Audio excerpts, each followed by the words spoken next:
తెలంగాణ రాష్ట్ర వ్యాప్తంగా విద్యుత్ ఆర్టీసీలను కార్మికులు చేపట్టిన నిర్వాధక సమ్మె నేటికి 7వ రోజుకు చేరుకుంది. ప్రభుత్వం నుంచి ఎలాంటి స్పందన లేకపోవడంతో నార్కల్ జిల్లా కేంద్రంలోని కార్మికులు ఉధృతంగా నిరసన తెలిపారు. విద్యుత్ కార్యాలయం నుండి అంబేద్కర్ చౌరస్తా వరకు భారీ ర్యాలీ నిర్వహించారు. అనంతరం అంబేద్కర్ 135వ జయంతి సందర్భంగా ఆయనకు నివాళులర్పించి తమ గోడులను వెలబోసుకొని వినతి పత్రం అందజేశారు. వీరికి మద్దతుగా బీజేపీ పార్టీ రాష్ట్ర అధికార ప్రతినిధి దిలీప్ విశ్వకర్మ మద్దతు తెలపడం జరిగింది. అనంతరం మాట్లాడడం జరిగింది.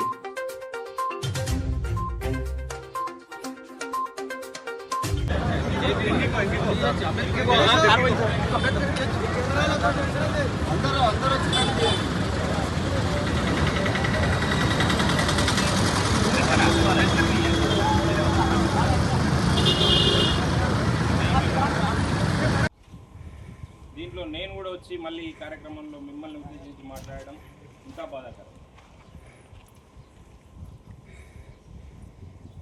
ఈరోజే మల్కాజ్గిరి ఆనంద్ బాగ్కు సంబంధించిన మన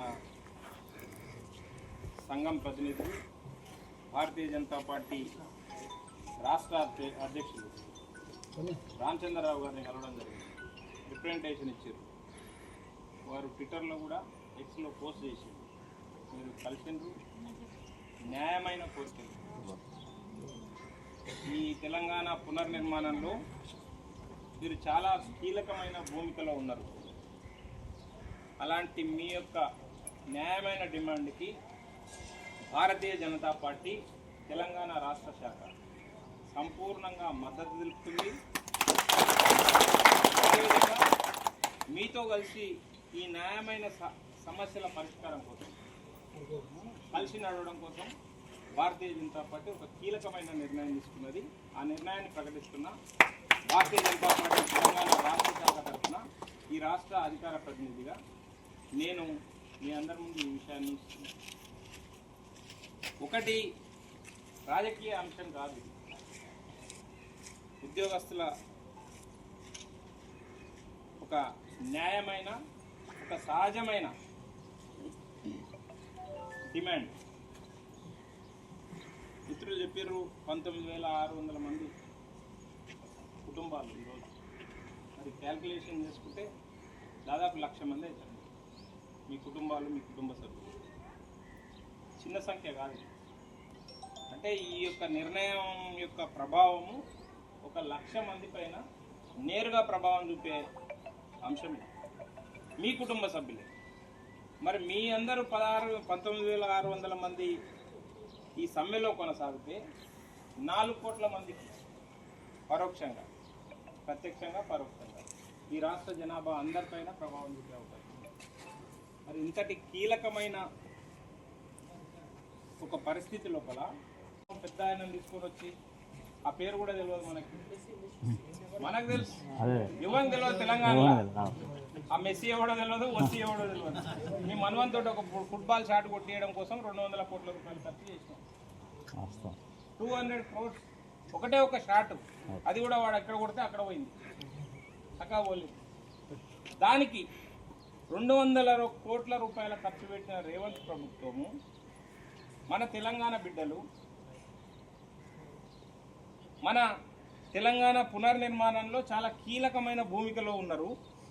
వారి న్యాయమైన సహజమైన డిమాండ్లను తీర్చడం కోసం మనసెందుకు ఒప్పట్లేదు ఈ ప్రజాప్రభుత్వం అని చెప్పుకుంటున్న రేవంత్ ప్రభుత్వానికి. న్యాయమా? చిన్న చిన్న సమస్యలు ఉంటాయి. ఇంతకుముందు చెప్పారు. మరి అంతకుముందు కూడా ఈ సమస్యలు ఉన్నాయి.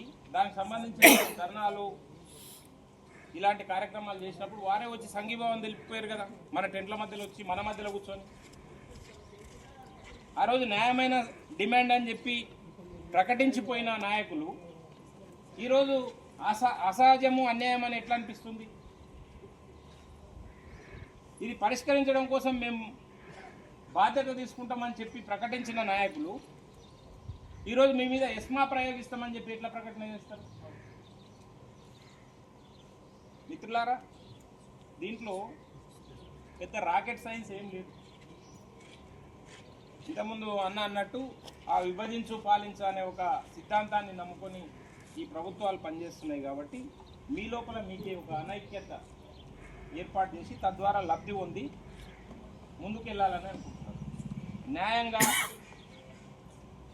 లేకుంటే నిబద్ధతతోటి చిత్తశుద్ధితోటి మీ మీ సమస్యల్ని పరిష్కరించాలని ఆలోచన చేస్తలేదు ఈ ప్రభుత్వం. 7 రోజులు మీరు ఈ ఎండాకాలం లోపల మొత్తము బయటకు వచ్చి ఆఫీసుల ముందర టెంట్లు వేసుకొని కూర్చునే దుస్థితి వచ్చిందని అంటే 1 రోజు 2 రోజులు కూర్చుంటారు, 4 రోజులు వంట వార్పులు చెట్లు వంటలు చేసుకొని మీరు ఈ విధంగా అల్లాడుతూ ఉంటే సపోజ్ ఈడ 400 మంది 450 మంది నాగర్ కర్నూలు 400 మంది అంటే మీ కుటుంబ సభ్యులే కలిసి 2000 మంది అవుతారు. మరి ఎందుకు చిన్న చూపు చూస్తున్నారు? అంటే సంఖ్య చిన్నగా ఉందనా, లేకుంటే మీ ప్రభావం మేము మిమ్మల్ని బెదిరిస్తే బెదిరుకుంటారని చెప్పా? మిత్రుడు చెప్పినట్టు, నాయకుడు చెప్పినట్టు ఇంతకుముందు మీరు వాళ్ళు ఏదో ఎస్మా ప్రయోగించి మిమ్మల్ని టర్మినేట్ చేస్తాము అని చెప్పి అంతా ఇవేం రాలిపోయే ఆకులు కావు కదా. అట్లా అంత అచానక్ మిమ్మల్ని ఉద్యోగం నుంచి టర్మినేట్ చేస్తామని చెప్పి ఎట్లా బెదిరిస్తారు, మనం ఎట్లా బెదిరుకుంటాం? తెలంగాణ ఉద్యమంలో ఉద్యమం చేసి వచ్చిన వాళ్ళము, మనం ఉద్యమం చేస్తే వచ్చి గద్దెలెక్కిరు వాళ్ళు.